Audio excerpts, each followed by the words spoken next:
Life cycle of silk warm. हमने ये देखा कि जो सिल्क वॉर्म है ये एक ऐसा इंसेक्ट है जो लेपिडोप्टेरा ऑर्डर से बिलोंग करता है। इसके अंदर एक पेयर ऑफ सिल्क ग्लैंड है जिससे सिल्क की प्रोडक्शन होती है। उसके बाद जो सिल्क प्रोड्यूस होता है इनिशियली ये लिक्विड फॉर्म के अंदर होता है, लेकिन as soon as it come out of the body of silk worm it solidifies.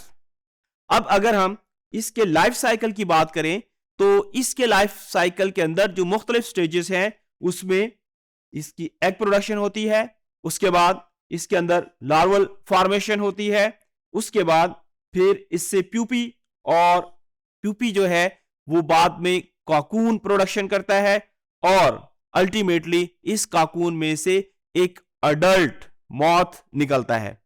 अब इसके लाइफ साइकिल की अगर हम डिटेल देखें तो इसके अंदर जैसे ही जो फीमेल है वो काकून में से बाहर निकलती है तो इनके अंदर मेटिंग का, कॉपुलेशन का जो प्रोसेस है वो स्टार्ट होता है। आमतौर पर जो फीमेल है, female rest on the cocoon spreading out her feeble wings and immediately begin to send pheromones from the abdominal projection. यानी इसका जो एब्डोमेन है वहां से खास किस्म के केमिकल्स प्रोड्यूस होते हैं जिनको फेरोमोन्स कहते हैं। ये फेरोमोन्स मेल जो इंसेक्ट है उसको अट्रैक्ट करते हैं। उसके बाद जब मेल अट्रैक्ट होता है तो वो फीमेल के पास आता है, इनके अंदर मेटिंग का प्रोसेस स्टार्ट होता है और ये जो फेरोमोन्स हैं इसकी मदद से मेल फीमेल को रिकॉग्नाइज करता है।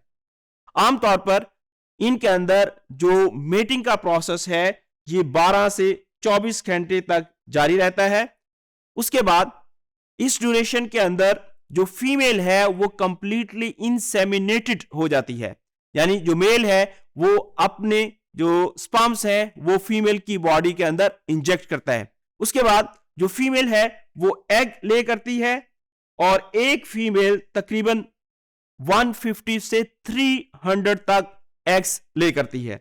इसके अंदर तकरीबन 1 से 2 दिन लगते हैं और एक फीमेल तकरीबन कुछ स्पीशीज के अंदर इसकी जो प्रोडक्शन है वो 1000 तक भी हो सकती है। यानी आमतौर पर एक फीमेल 150 से 300 एग ले करती है, लेकिन इनका नंबर इंक्रीज भी हो सकता है बहुत सारी स्पीशीज के अंदर और ये 1000 तक भी हो सकता है। अब फीमेल के अंदर जब मेटिंग का प्रोसेस स्टार्ट हो जाता है उसके बाद एग प्रोडक्शन हो जाती है।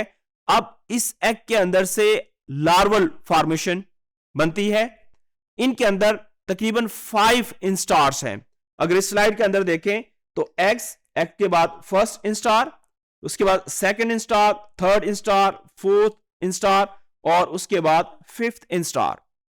आमतौर पर जो पहली स्टेजेस हैं यानी first, second, third and fourth instar, इस स्टेज तक ये जो इंसेक्ट है ये बहुत कम पत्ते खाता है, लेकिन ये जो इसकी लास्ट स्टेज है जिसको फिफ्थ इंस्टार कहते हैं ये वोरेशियस फीडर्स हैं, ये बहुत ज्यादा पत्ते खाते हैं। ये वो स्टेज है जिसमें ये मैक्सिमम कंजम्पशन करते हैं और अपना वेट मैक्सिमम इंक्रीज करते हैं। उसके बाद ये नेक्स्ट स्टेज के अंदर कन्वर्ट हो जाते हैं और ये अपनी बॉडी के गिर्द सिल्क प्रोड्यूस करना शुरू कर देते हैं और आहिस्ता आहिस्ता इनकी बॉडी के गिर्द एक काकून फॉर्मेशन हो जाती है।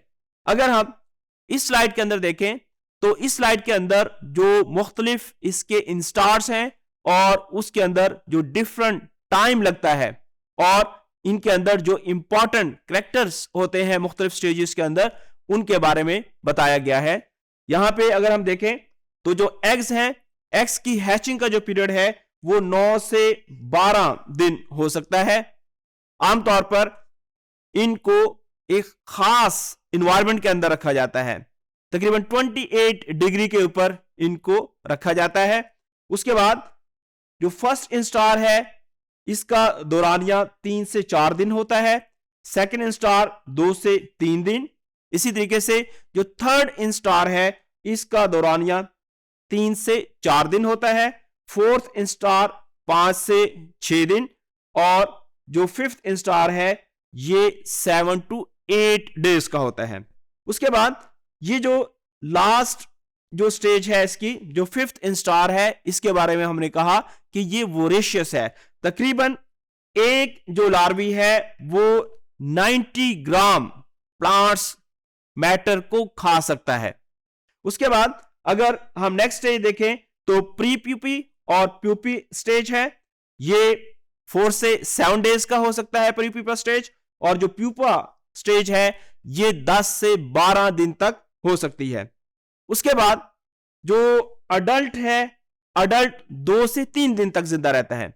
आमतौर पर जब ये काकून बना लेते हैं तो काकून बनाने के बाद जो फीमेल है, जो काकून के अंदर इंसेक्ट होता है, वो एक खास किस्म का मटेरियल पैदा करता है, एक एल्कलाइन सॉल्यूशन या स्क्रीशन पैदा करता है, जिसकी मदद से ये अपनी काकून के अंदर एक सुराख बनाता है, और सुराख बनाने के बाद उस सुराख में से ये बाहर आ जाता है। उसके बाद बाहर आने के बाद इनके अंदर मेटिंग का प्रोसेस स्टार्ट होता है। आमतौर पर मेटिंग के फौरन बाद जो मेल है उसकी डेथ हो जाती है, और फीमेल जब कॉपुलेशन हो जाती है, उसकी इंसेमिनेशन हो जाती है, तो वो एग की प्रोडक्शन स्टार्ट करता है, और उसके बाद ये जो एग है इसकी डेवलपमेंट का जो प्रोसेस है वो स्टार्ट होता है। तो हमने देखा कि इनके अंदर मेटिंग के बाद फीमेल एग ले करती है, फिर फीमेल के जो एग है उससे लार्वल फॉर्मेशन बनती है।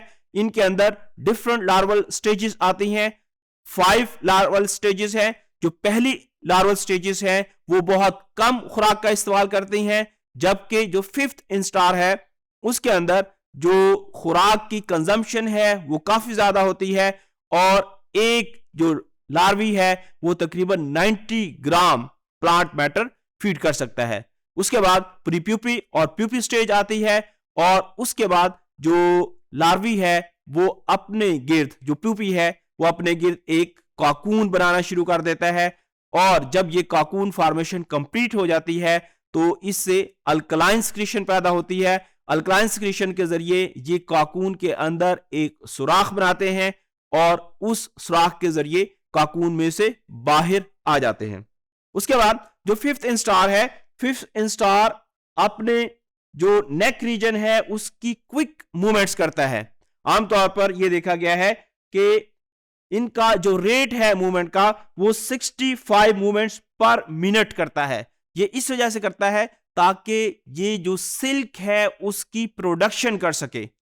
तो ये देखने में आया है कि जो फिफ्थ इंस्टार है ये अपने नेक की क्विक मूवमेंट्स करता है, और ये 65 मूवमेंट्स पर मिनट हो सकती हैं। इन्हीं के जरिए ये सिल्क अपने गिर्द लपेटता है, और अल्टीमेटली एक काकून की फॉर्म के अंदर इसका सिल्क हमें वाज़े तौर पर दिखाई देता है।